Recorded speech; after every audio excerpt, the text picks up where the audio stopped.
on the 22nd of October 2016 in conjunction with the Moore Show. And welcome to everybody who's listening into this Satsanga, pre-recorded Satsanga. And I'm delighted to say that Kevin's uploaded the previous 3 Satsangas onto his YouTube site and has added some rather excellent graphics to it. So although it's an audio, it really is quite amazingly augmented by the graphics. He's done an absolutely fantastic job there. Kevin himself, of course, is doing his own channel work along with his radio shows, and he's also becoming quite a spiritual force to be, as it were, in his own right. So if you do get a chance to see Kevin's work as a result of looking at and hearing the previous Satsanga, that'd be great. And also you can log into his own work as well. Well, I've got quite a lot to do today. I'm thinking that maybe I might not be able to do all of the questions. There's quite a lot of questions here, and maybe we'll see how we go. We'll see how we go. The agenda, though, so far is a talk about how to live and give energy to the Earth and its occupants, and then the questions, of which there's quite a lot. So I suspect I might have to carry some over to next next month even. Let's see how we go there. And be interesting enough, the meditation is actually a part of the How to Live and Give Energy talk. So, if you like, the one part of it is a theory, and the other part of it is the action, as it were. It's also worth noting that on my website, if you look at events, lectures, and at the top of the lectures page you'll see a number of different PowerPoint slides for different lectures I've done. One of those actually is how to manifest, and within the presentation slides associated with how to manifest is a section on how to give energy or transmit energy to the Earth. So there's some paperwork there as well if you want to have a look at that. Okay, so let's have a quick talk about that, and because I think sometimes the doing and maybe the reading is sometimes more beneficial than the actual hearing me talk about something or somebody else talk about something. Well, the thing about how to live is really a case of being the spiritual person. Now, interestingly enough, I've got a question here about being spiritual and how that works, which can log into this, because there's a lot of, shall I say, misunderstanding about spiritualism in terms of, do we completely ignore the responsibilities that we have excuse me, as individuals, with our jobs, with our families, with our careers, with what we've created, what we need to maintain, such as gardens and houses, and sometimes clubs and other things we do in our hobbies, and really, this thing about being spiritual and it doesn't allow us to walk away from this.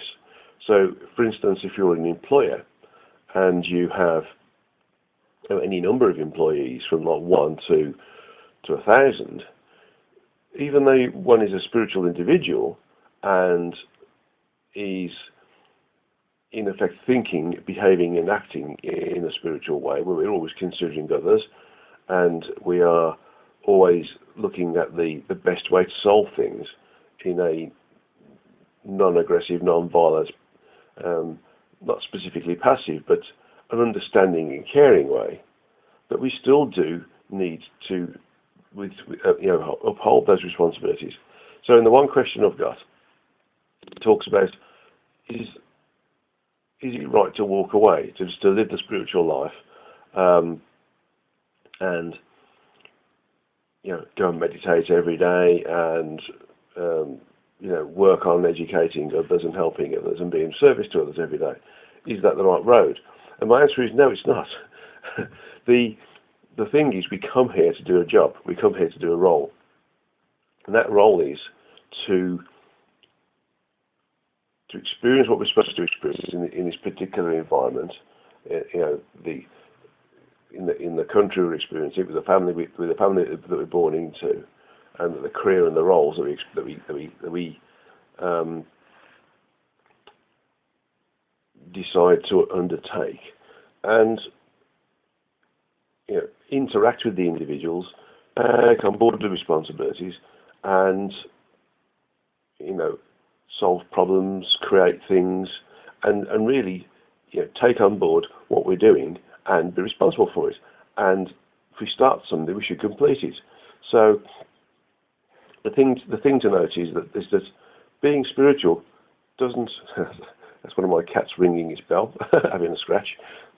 But the thing is, being spiritual doesn't negate the need to be responsible for what we do in our everyday life. It's just that it's a different way of interacting with people. It's being caring, considerate, understanding, welcoming, greeting, being of service, helping, and being responsible for what we do and who we are. And that doesn't stop us from being basically an average person or a multimillionaire or a chief executive officer of the biggest company in the world. We can be all of these things and still be spiritual. So walking away from a business that we've created and closing it down isn't really the right way. If the business itself is failing for whatever reason, not through lack of shall I say, it's being hard to try and maintain it, but it's simply one of these things that happens sometimes where market forces are too big for the business to cope with, or maybe we've gone the wrong route, or maybe we're not competitive enough. Then maybe we do have to close the business to allow others to move on. But in general, if there's we do need to continue to work in the best way we can do to maintain what we're doing, because in employing people we are of service. So I think that answers one of the questions actually quite nicely, and it's also answered the question of how to live. We should live in a caring, sharing, and responsible way at all times, looking after ourselves, looking after our family, eating well, in the correct way, not overeating, of course, but eating the correct foods, helping others when we can do, maintaining what we've created, and just really living the middle way. I mean, the Buddhists have this idea about living the middle pathway, never too good or never too bad, and that's basically one of the best ways we should live. In terms of giving energy to the earth and its occupants, there's a number of different ways of doing this, and the PowerPoint slides that are on my lecture page. Again, if you go into the start of the website, www.beyondthesource.org, and then look for the events at the top. It's about sort of 3/4 of the way across the tabs from the left-hand side to the right-hand side, and then look for the lectures page. When you click on that, you'll find the PowerPoint slides there. It'll help out to understand how to do it. But in effect, there's a number of different ways of doing it. We can basically think about, just concentrate on giving the earth positive energy, and just know it's happening.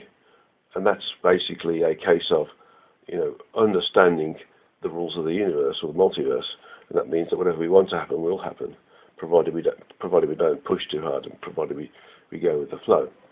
And then the other way is really sitting down and meditating about it. In terms of sitting down and meditating about it, if we think of people or a location or a country, or like an environment of trees or forests or a river or the sea, or even individual people, basically if we sat down and meditated, we would pull energy in, or visualize energy coming in through the crown chakra being the highest frequency, and then coming through, and we can transmit that energy out through the heart chakra to the individuals who need the energy, need the love, need the change in environment, and just push it out through the heart chakra. Heart chakra, of course, representing the love side of us. It's an ideal place to do it. And so you can, if you can imagine yourself being either in front of the individual, if you're transmitting energy to a person, or within the vicinity of the area that you want to transmit the energy. Or if you want to, you can imagine yourself having a bird's eye view by being above the area. If it's a country or a people or a civilization or a planet, you imagine yourself above it, and if you like, somewhat larger than it in terms of the planet, and just visualize it coming out through energy coming from source through your crown chakra and out through the heart chakra, enveloping and engulfing the area or the person that needs the energy. And you can assign a type of energy to it as well. You can say this is loving energy, this is healing energy, this is just basic energy to boost them up, or this is creative energy. Whatever you want to do with the energy, you can assign a function to it, and it will work. Another way is, of course, to use, if you're using energy for healing, for instance, is that you can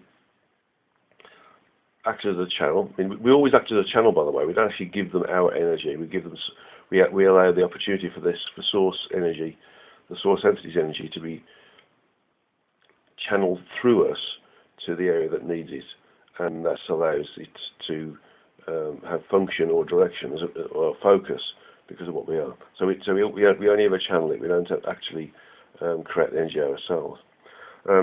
If we are healing, of course, we can use the minor chakras in the palms of the hands, and so rather than using the energy coming through the crown chakra and out through the heart chakra, the energy can come through the crown chakra and then down through the shoulders and the arms and go out through the minor chakras in the palms of the hands. So that's one way to do it. Okay. So let me have a look at the questions right now. Okay. So that answered the first question in terms of should we let go of the illusion of the environment, and and basically there's one part of it here. The first part I didn't answer. It's been said that the spirituality is about letting go of the illusion, and the spiritual wisdom reveals that less is more, and that for instance, the Western economic system is about winners and losers, driven by materialism. And however, the USA and free market capitalism has saved the world from a certain global tyranny, from World War II, of course, and further onwards, and lifting more people out of poverty than any other nation in recorded history. That is partly due to the competitive nature of markets and the winners and losers, what Joseph Schumpeter labelled corrective destruction. So today we live lives specifically or significantly better than our forebears due to the economic and technological process of mankind, mostly derived from Western nations. Again, it's not an issue about being in the environment. Materialism is something that affects the individual.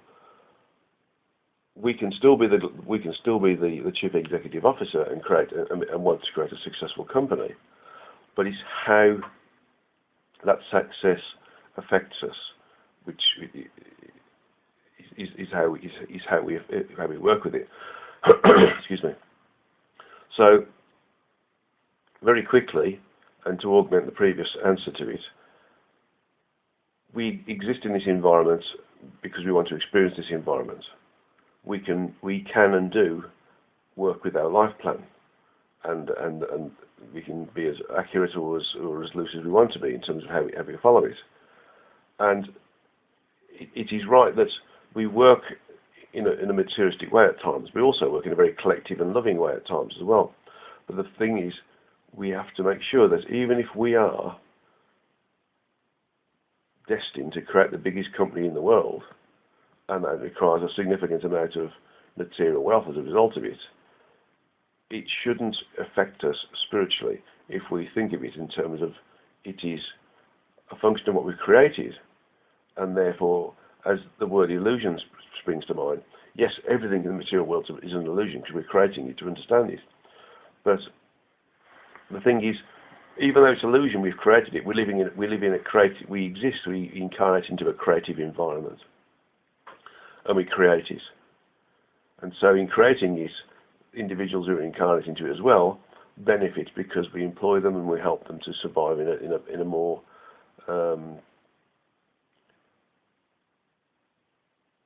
I should say better way, not more better way, my poor English there. It's a better way than what we previously had. And so as we increase in our ability to provide and to employ, the living conditions of us all improve. And so the ability to work in our life plan also improves as well. So it's not a problem in terms of creating material wealth. It's how we relate to it that makes the difference. And again, you can be a king, you can be a pauper, you can be a chief executive officer, you can be a spiritual leader. You can be all of these things at once or separately, but it's how we relate to it all that determines our level of spirituality. Okay, let's have a look at the next question. Okay, so we've got the next question there, and there's a few here. I'll read it out, and when the lovely lady who transcribes these transcribes them, I'm going to give her the questions as they are so that she can add them into the transcription as well at the start. Okay, the first bit is, in the Origin Speaks, pages 412 to 413, I stated that the Earth was moved to its current location, or should I say, the Origin said that the Earth was moved to its current location, and so was the Moon, to protect the Earth and to create some magnetic functions that allows the human form to function here. So please explain where the Earth and the Moon came from. Was it another part of the solar system or from a distant location in our galaxy?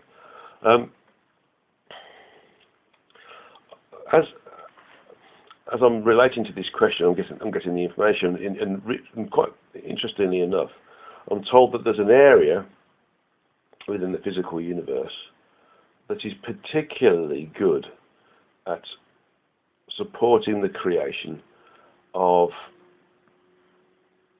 shall I say, life-bearing environments, and the Earth was one of those, and it was moved from that particular location to the solar system that we have now, and placed in the right area to allow it to function properly without being affected by being too close to a source, i.e. the sun, or too far away from it. And I'm being told it wasn't in our particular galaxy, it was in another galaxy.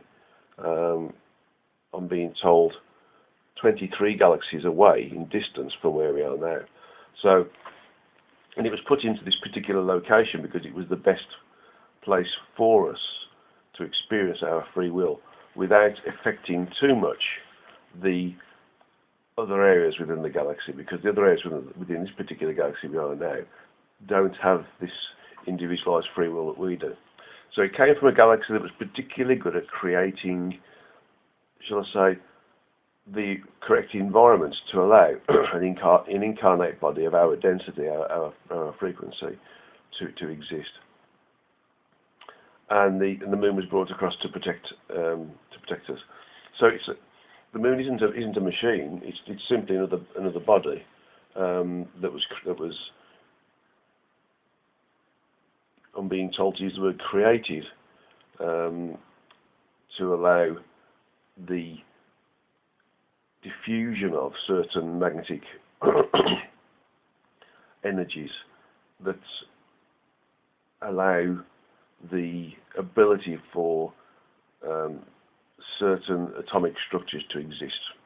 And so if the Moon moved away, we would have a bit of a problem in terms of how the human form works, how it works here, because all the magnetic function of what it is, of what we are, in terms of how the atoms are held together, are also helped by the Moon as well. The second part of this question is, what frequency level Earth was I referring to, since there are 10 Earths in total in the physical universe? Well, in essence, it was all of the Earth, basically. The 10 Earths that have been referred to here are the 10 frequencies that the Earth uses or is part of in the physical universe. Of course, there's 12 frequencies that create the physical universe, and this particular aspect of the Earth that we can see, feel, touch, and taste, if you want to call it, if you want to say that, exists within the first three.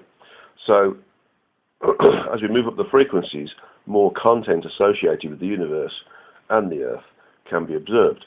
And so, if you want to go up the different frequencies, there's 10 different versions of Earth. That doesn't mean that this one disappears and a new one's created. It's just that the higher up the frequencies we go, and that's the same for the universe, there is more content to see. There's more to see.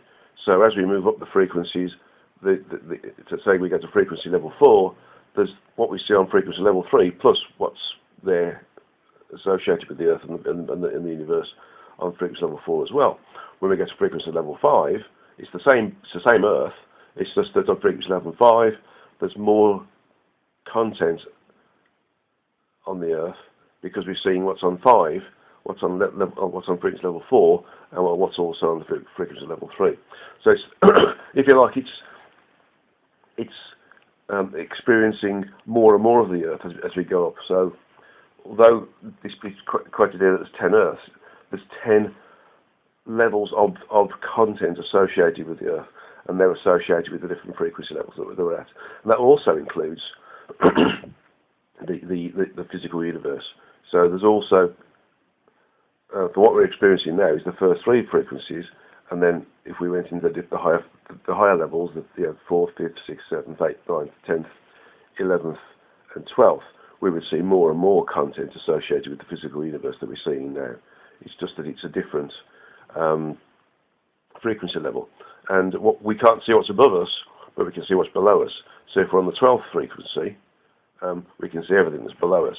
But if we're on the 11th, we can see everything that's below the 11th, but we can't see what's on the 12th. Okay. And the last question on this particular route is there any truth to the internet chatter that some political or world leaders are clones of the original form, that they are more likely to be a shared vehicle walk-ins or parallel cells that look healthier or a bit different? No, my understanding is that the physical form is the physical form. It's a vehicle that we use to incarnate here. We do have individuals who are in positions of leadership-based responsibility, and there are individuals, as a result of that, who have more than one soul or more than one aspect incarnated within the body to ensure that all of the specialisms that are required to be in a particular leadership position, such as a prime minister's or a president's position, are available, because sometimes these individuals need to have more, should I say, prior experience or prior ability or a prior specialism than one particular soul has got. So there are a lot of world leaders who are, a lot of ordinary everyday people as well, that have more than one soul attached to their body. They're not walk-ins, although they can be walk-ins, and it is possible for a soul, of course, to walk into a body and just experience it rather than get involved with the animation of the body. But in this instance, they're not clones. It's just that there are a number of individuals who have more than one soul associated with that particular body. Okay. I hope that answers that particular question. We're going to go to the next question now. Okay. So the next question is, as true energetic beings, what caused us to incarnate in the first place? Why was it necessary to go into a state of beingness to a very limited... Why was it necessary to go from a state of beingness to a very low frequency state? Which is also an illusion, no less.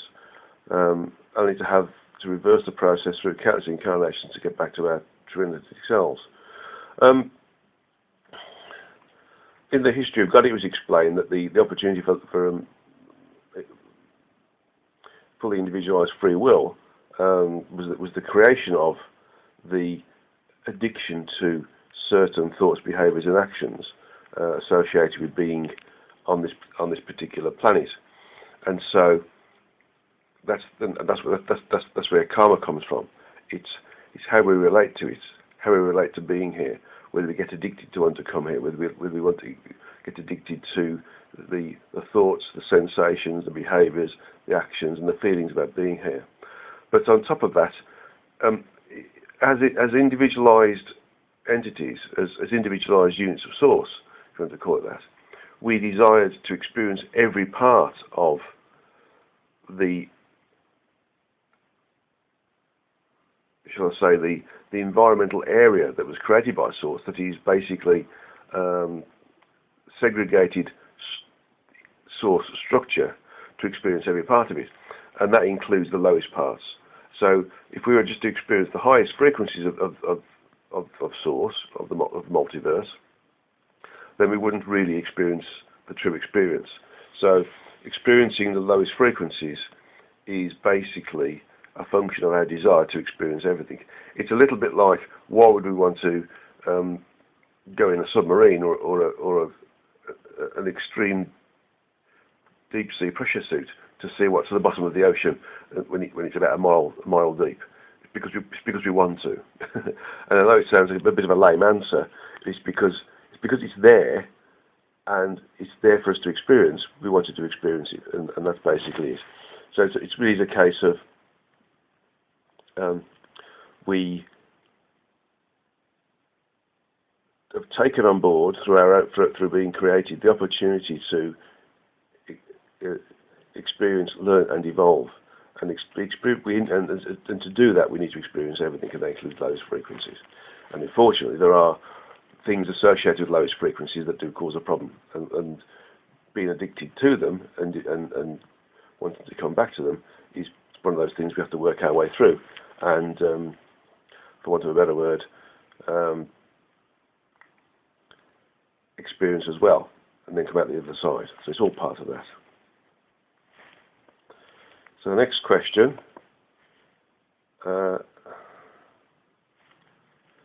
is from the Ann Dialogues, and I'm delighted that some people are already reading this book and have probably gone almost finished it off nowadays.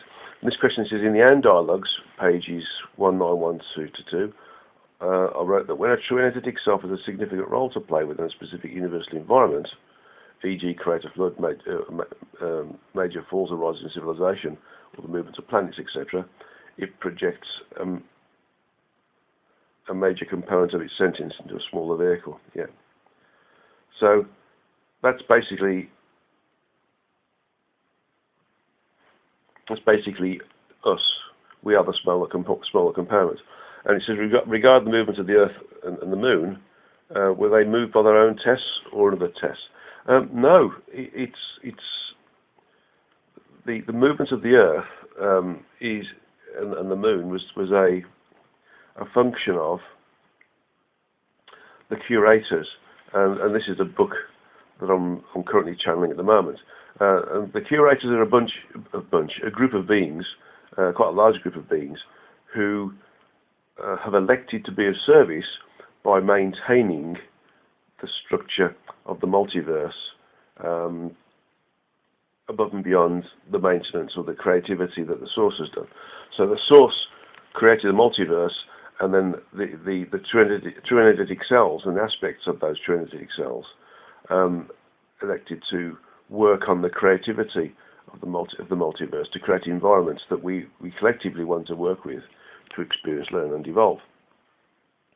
And so, they worked with the creation of, or the use of, various different aspects of the multiverse, and the relocation of some aspects of those, for instance, the Earth and the Moon, to more desirable areas, or even from our perspective, to put it in quarantine to a certain extent, where the aspect of free will isn't going to, for want of a better word, contaminate other parts of the physical universe, or our particular galaxy in this instance, where there's entities that aren't experiencing individualized free will because they are working on collective will and its different functions.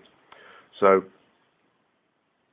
the the Earth and the Moon are part of the structure of the multiverse, specifically down to a galaxy within this particular universe, within the multiverse, and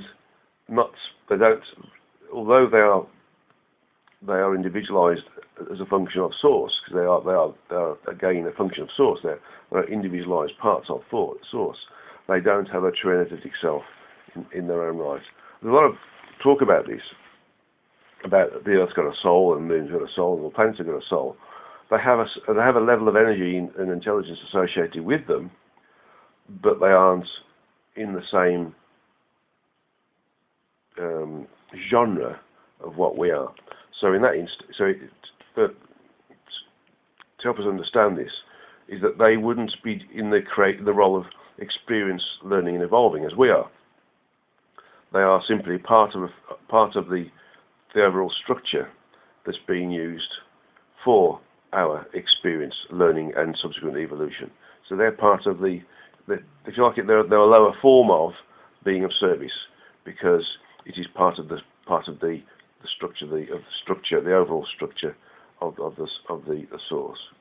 So it's so the Earth and the Moon aren't, although it's energy, it is of course part of the source.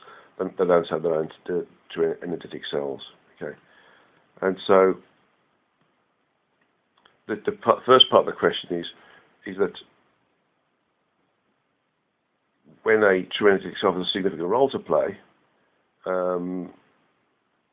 in terms of steering a civilization, it would project a major component of itself, its sentience, into a smaller vehicle. This means that it would project more than the minimum amount of sentience and energy that would normally be required. In one of the talks some time ago, I talked about how the percentage of sentience has to be maintained within a certain level. So there's about 70% of sentient energy remains disincarnate at all times, and if the true energetic self projects all 12 aspects out, then the 30% is shared evenly amongst them. So 30 divided by 12 is 2.5. So each projected entity, if there's 12 of them, would have 2.5% of the sentience associated with it. And if each of those particular aspects in their own right projected 12 smaller aspects of themselves or shards, then they would have 2.5%, and there was all 12 there, they would have 2.5% of the 2.5%. So the level of sentience diminishes as the number of aspects or shards is increased. However, a true energetic self may elect to project only 1 or 2 or 3 or 4 rather than the whole 12 aspects into an environment. And if it does have a significant role to play, other than the possibility of having a number of souls associated with the form, 2 or 3 souls or 4 souls associated with the form, if it's going to have a major leadership role, it may also be that it might be just one soul that's got the capability, but it may be that it has more than the 2.5% of sentience associated with it. So it might have 5% or 7.5% or 15%, for example, if it's got to do an important job and it's just one soul. So it's the true energetic self will assign the percentage of sentience to an aspect depending upon what it has to do. It's a little bit like computing power. If you have a computer with a small amount of memory and a slow microprocessor, then it'll only do things at a certain rate.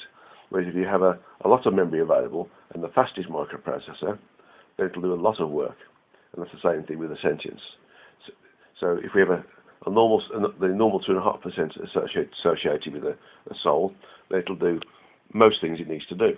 But if you wanted to do a lot of work in terms of leadership and understanding and creating, then it'll need to have more sentience associated with it so it can cope with the extra piece of work. Okay, let's move on to the next question. So the next question is asking about how to eliminate or remove negative entities, such as what we call astral entities, or frequencies, or how to defend ourselves from psychic attacks, and really how to protect oneself. And without plugging, so to speak, the psychic shield that was channeled to me a few years ago, and is now part of our correspondence course, and is available via the website, via the correspondence course tab, so to speak. Really, it's a case of when we're sort of spiritual, have a desire to be spiritual, we are quite open, and most people are quite open without even realising it. And unless we protect ourselves, or we're naturally powerful anyway, we will accrue or attract energy that has a rudimentary intelligence, but can't metabolize its own energy. So it has to find a host to feed off. And in feeding off that host, it will give certain powers of coercion or strength or mental fortitude, feelings of power and confidence, those sorts of things. So there's a symbiotic relationship is created there between individuals who've got these entities attached to them. And they exist in the 4th, 5th, 6th and 7th frequency levels. But in terms of people being attacked by people, usually most attacks are usually by sending aggressive energies to an individual that isn't liked or has caused a problem or has annoyed somebody. And a lot of these attacks are done subconsciously. So although we think ill of somebody and we're really annoyed with them, we don't realise that we actually send them low frequency energy or aggressive energy and bombard their auric layers with this with energy. So what we need to do is to create a condition where we can protect ourselves from energies that attack us or are coercive or are controlling or are used to take energy from us, because some people like to get close to us to try to steal our own energy because their own chakras aren't in good condition. So in terms of removing entities, really it's a case of you need somebody who is used to meditating and using the third eye, and is also quite shielded themselves. A good healer who is shielded or is protected can remove an astral entity of any sort. They're not really negative as such; they're just feeding off us, and they will give all sorts of different shapes and forms to try and scare us off, because they obviously look at inside our memories and they try to find out what makes us scared, and they will create a form that makes us scared so that we don't detect them, or if we do detect them, we shy away from them. So really it's a case of when you see one of these things, make sure that you're protected. If you're doing it on yourself, then you'll have to make sure that you create a thought form that says that anything that's within your own auric field can come out but not come back again. And very, very simply, you just take them off. Sometimes they don't like being taken off, and they're a bit like a tick. They sort of bury their heads into you, and you have to sort of gently take them off, or give them higher frequency energy so that they come off naturally. And you take them off, and you send them back to the light. So you basically create a condition, almost like a recycling bin, if you want to call it that, which is source's recycling bin, and the source can take the energy and use it again as normal energy that it would use to create anything it needs to. So you take it off. Then you have to look at the area of the body where they've latched onto, and really clean it. the best way to do it is to visualize the area being infused in silver light. Silver is an antiseptic, and it's used in plasters, but it's also an energetic antiseptic as well, so to speak. So you have to infuse the area where you feel that they've attached onto you with that silver light to clean the area up, and then basically you have to rebuild yourself. You look at each of the 7 levels, the 7 templates. The etheric body and the mental body, and then going further and further upwards. You go right to the top of the catharic. We have to sort of prepare ourselves. And the way I do it is I look at the area as being like a matrix, and I sort of rebuild a matrix. Think of it, another way of thinking is a 3-dimensional fishing net, and you just reweave the net so that you've got everything coming down north to south, and then east to west, and then front to back. And you recreate it, and that regenerates and heals the area. And usually you have to do it on the 7 different levels. Okay. In terms of stopping coercion or energy, the only way to do it is to reinforce the aura and create additional layers outside of the aura. Again, the Psychic Shield correspondence course on the website describes it in detail. But basically, we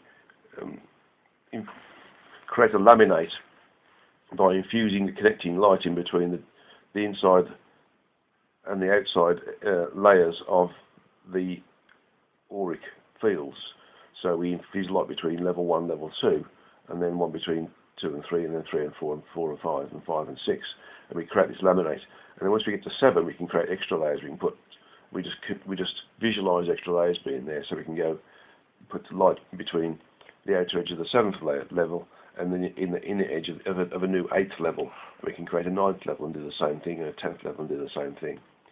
And then we sort of compact it down because these things can be quite large and can start to interfere with other people's auric layers. And so we compact it down, visualize it compacting down, and then basically, because of the possibility of things being trapped in between the gross physical and the inside edge of the first layer, we then create a vacuum to suck everything out of that area, so that nothing is in between the inside edge of the first layer and the gross physical.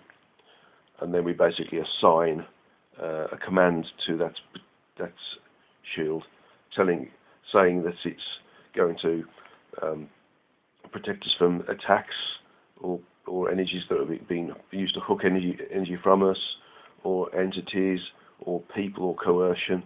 We can assign any form of protection we can think of to this shield, and it will shield us.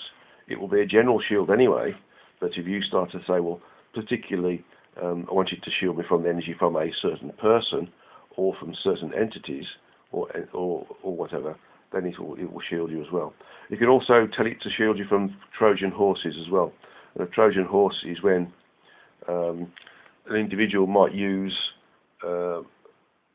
trusted people, friends, or family, or animals who we naturally let into our energy fields as a way into us. So they will hide within the energy fields of these trusted people, family, or friends, and loved animals, and then come inside our energy field through them, and then to start to attack us in that way.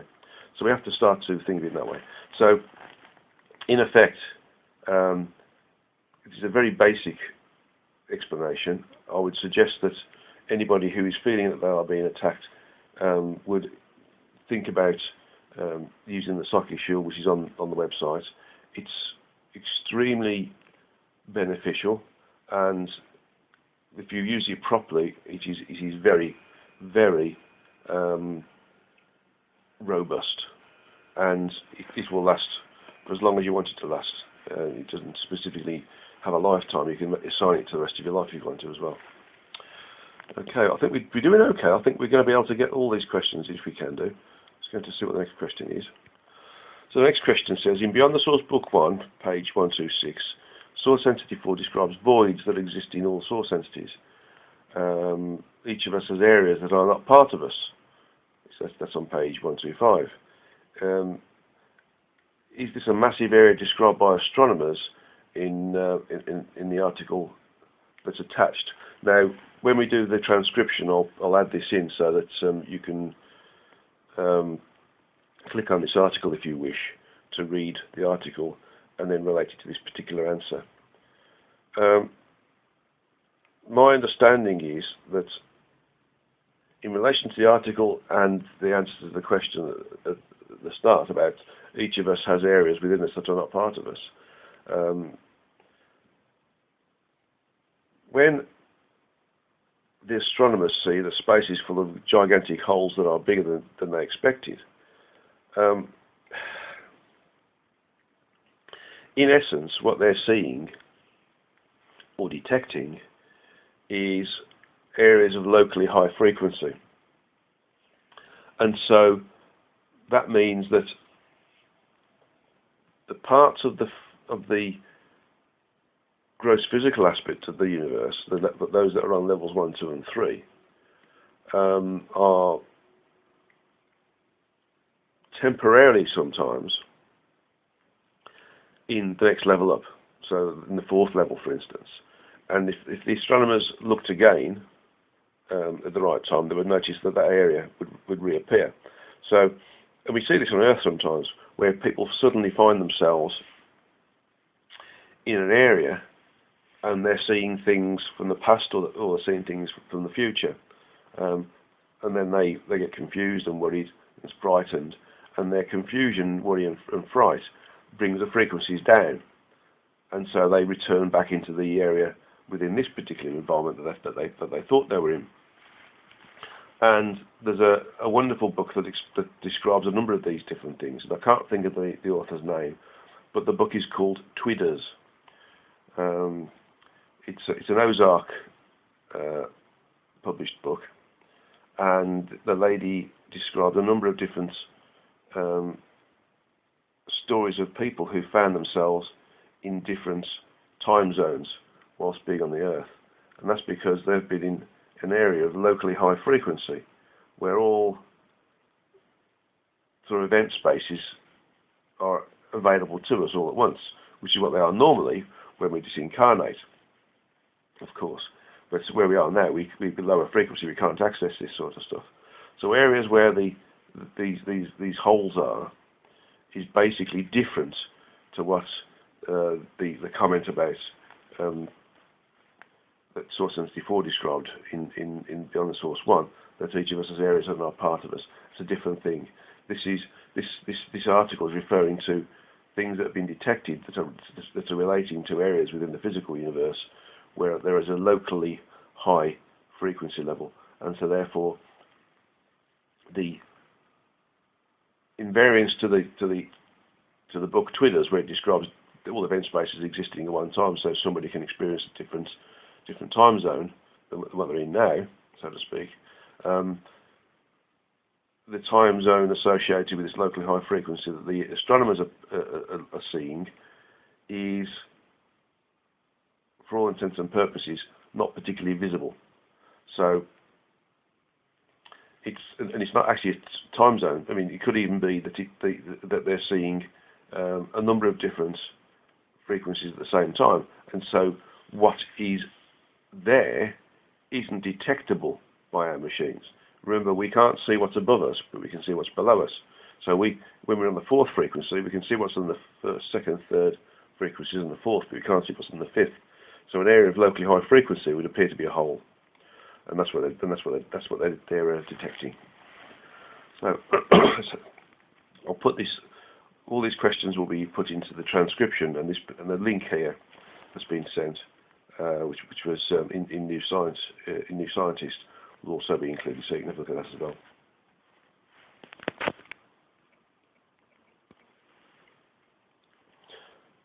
Okay, so I've just checked, and it looks like I've got through all the questions, which I'm really pleased about. So we can go on to the meditation now, which can be collective meditation altogether, or individually, to give energy to the Earth. Okay. So, as with normal meditative exercises, I need to get you in a comfortable but wakefulness position. So, sit in a straight backed chair with your feet on the ground, back straight, palms uppermost, placed on the upper part of the thighs, just where the thighs meet the lower body. Close the eyes, but focus the closed eye vision on the origin of the third eye, which is in between the two eyebrows and above the bridge of the nose, effectively in the centre of the forehead.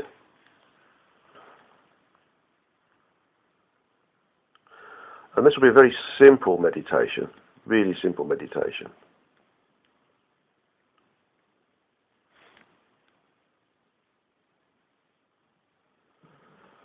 So what I want you to do is to visualize yourself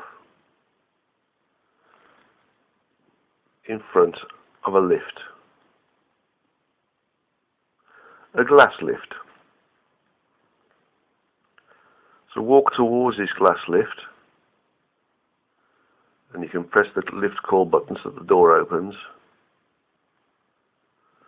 Walk inside, let the door close. So everything about this lift is transparent. Now there's not a wall associated with this lift or a lift shaft.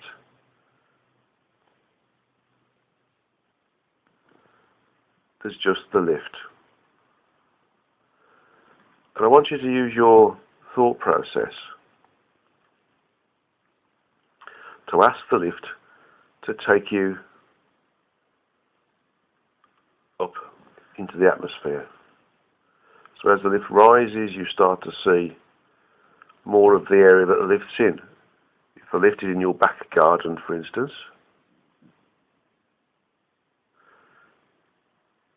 then the lift rises up, so you can see the houses in the street that you're in, and the lift goes higher, and you can see the houses and the streets in the suburb that you're in, and the lift goes higher, and you can start to see the city that your suburb is in. The lift goes higher, and you can start to see the landmass or the country that your city's in. And the lift goes higher, and you start to see more landmass, and you also sea. And the lift goes higher, and it goes into almost an orbit state, and you can start to see all of the land masses below you of the Earth. And we'll take you further away now, further away from the Earth, until the Earth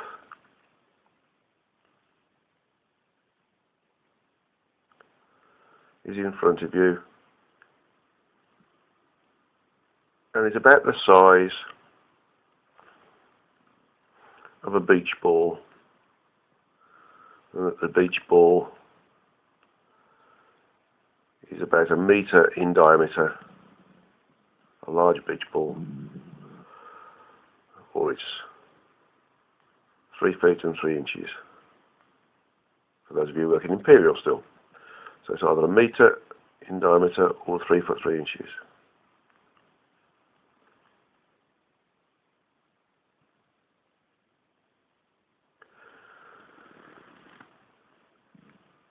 And while you're in this transparent, this glass lift,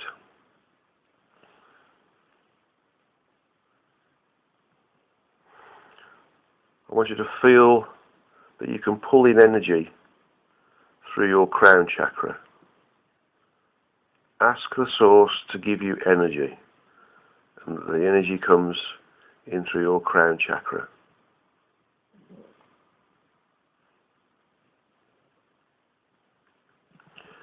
So you start to see an energy flow. If you look up towards above your head, you'll start to see a little tornado or vortex of energy, which is gold and silver and white light radiating, pulsating and irradiating, coming down towards you and disappearing into your crown chakra.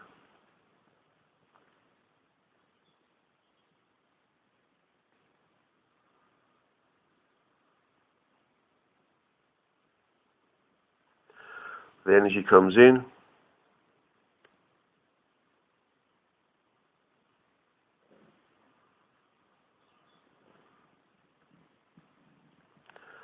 through your crown chakra, and then ask it to go through and out your heart chakra.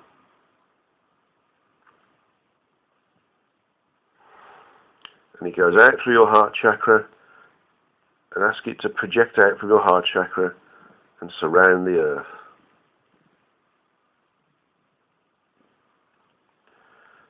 So your visualization should be that energy comes in through your crown chakra, down through the,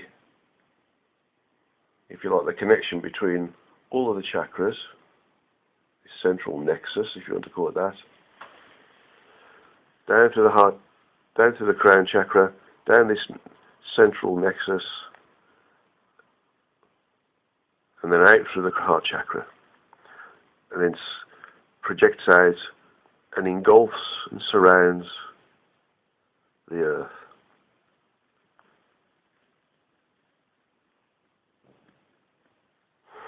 This energy that you're transmitting or channeling is pure source entity energy. And because it's pure source entity energy, it will elevate the base frequency of the earth.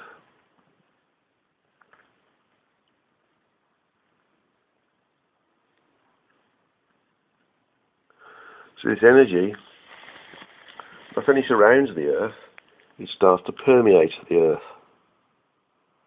The energy goes in between the molecules of every part of the earth, whether it's anything that we've created, such as buildings or cars or planes or factories. It also permeates things like the cells in wood and the cells in our human bodies, and the cells in all the different animals and insects.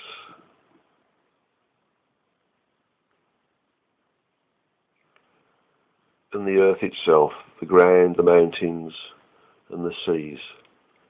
This energy pervades the molecular and cellular structure of the earth and everything that's on the earth. It then pervades the next level down, the atomic structure, filling the gaps in between the atoms.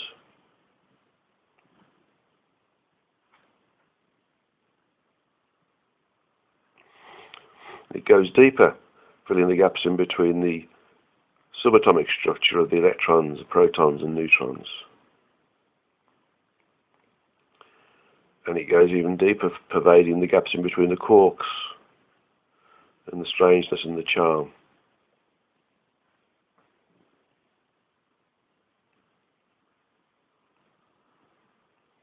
It then pervades and invades and fills the gaps in between the structure below the quarks. It then goes the next level down, which is the structure just above the Anu, and fills the gaps and pervades that area of structure as well. And then finally it fills the gaps in between the lowest and the most basic building block of everything physical in our physical universe, and that is the Anu. The Hindus call it the Anu, A-N-U, and it fills the gaps in between those as well. So everything is source. Everything is source.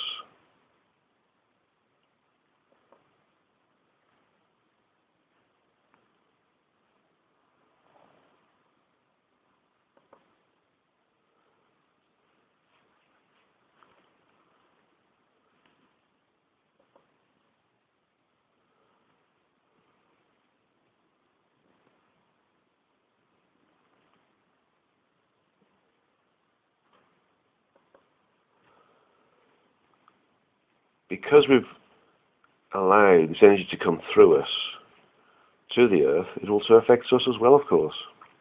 So in projecting energy and giving energy to the earth, we by default give energy to ourselves as well.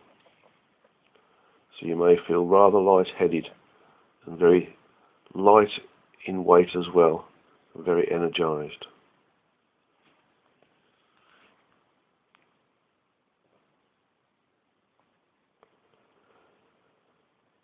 If you want to do this exercise on your own, you can stay here for as long as you like in this particular part of this meditation. But for the Satsanga, we can just wait another moment or two and then ask for the energies to slowly start to remove themselves. But in essence, if you're looking at the earth, it would start to glow this gold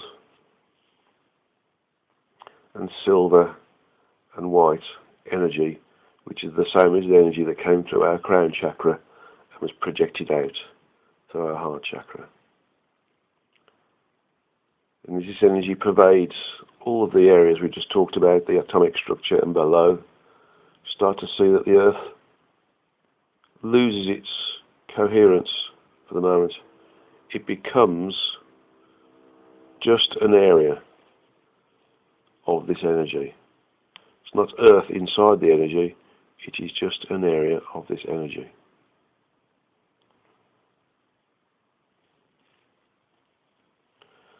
Until eventually the earth normalizes and there is no difference between earth and this energy, it is just this energy. And when this happens, the earth has absorbed what it needed to absorb to bring it back in balance. And so we can ask for the energy to start to recede so we can go about our daily business. So the energy starts to move away from the gaps in between the Anu, and it withdraws from the gaps in the structure above the Anu, and it withdraws from the gaps in between the structure that's below the quarks, and the strangeness and the charm.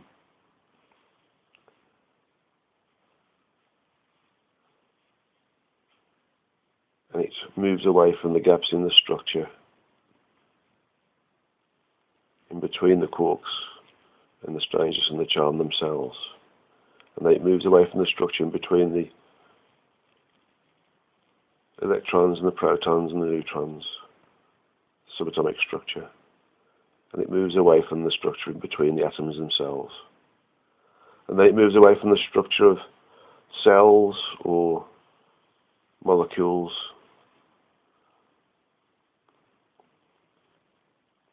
any molecular structure or cellular structure associated with the human body or any other form, whether it's animal, insect, plant or tree. And also from between the molecules that make the mountains or the earth or the sea. Until eventually it's just simply surrounding the earth, bathing it in this energy, this silver, gold and white energy.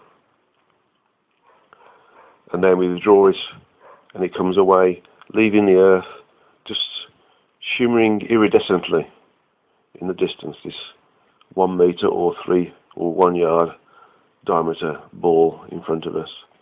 And the energy contracts back into our heart chakra, back up through this nexus that joins all of the chakras together and starts to withdraw from the crown chakra, going back into just source entity space. And so with the earth fully energized, we can move ourselves back down to our location.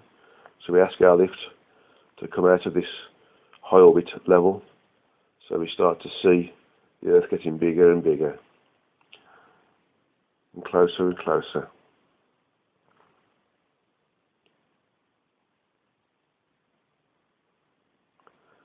And so we start to see more detail now associated with the earth. We see the landmass that our country is located in. As we drop down, we start to see the cities associated with our country within that landmass. and then we just start to see just the city where our house is in. And as we get closer, we start to see just the suburbs associated with our city. And we get closer, we just start to see houses in the street or estate that our house is in. And we get closer, we just start to see the garden and the roof that our lift was in. And then simply it finishes settling down in our garden or wherever you left or started your lift's journey. And so we open the lift door and walk out, and our lift just dissolves, and we slowly come back into our rooms wherever we are, listening to this satsanga. Take a drink of water to help to ground you. And that's it for this month, 22nd of October 2016. The next one is in November, and I need to check when that actually is. So I'm just going to have a quick look on my diary, and it looks like it's going to be the 26th of November. Okay, so thank you for listening to the satsanga. Thank you for sending in your questions, and again, this is a satsanga done in conjunction with Kevin Moore and the Moore Show, and it will be both on my website and sent out in the emails again, and Kevin will put it on his YouTube site as well, adding onto it the artwork and the animation did last time. So much love to you all, and try to exist in a spiritual way whilst also maintaining your responsibilities and working with your responsibilities. And God's love to you all.